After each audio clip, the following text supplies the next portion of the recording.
पिछले कुछ सालों से भारतीय जनता पार्टी जिस तरह से शराब घोटाला कर रही थी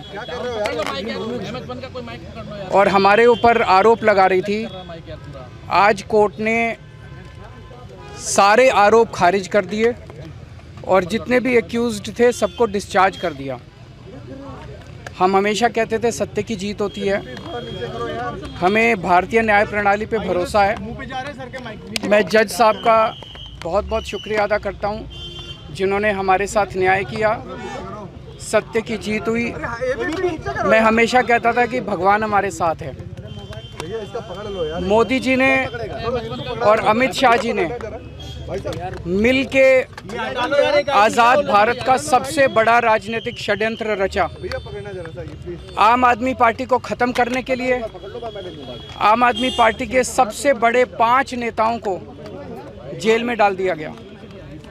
यहाँ तक कि सिटिंग चीफ मिनिस्टर, जो आज तक भारत के इतिहास में कभी नहीं हुआ, सिटिंग चीफ मिनिस्टर को उसके घर से घसीटकर जेल में डाला गया और 6 महीने तक जेल में रखा गया।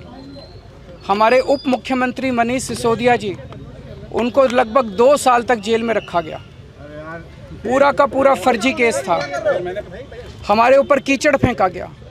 24 घंटे टीवी चैनलों के ऊपर डिबेट चलते थे, खबरें दिखाई जाती थी केजरीवाल भ्रष्ट है, केजरीवाल भ्रष्ट है। केजरीवाल हो रहा है यार, तुम कहां हिलाओ मत भाई। हो गया सर, हिलाओ मत भाई। सर संभालिए सर, अपने आप संभालिए सर, हिम्मत सर, हिलाओ मत भाई।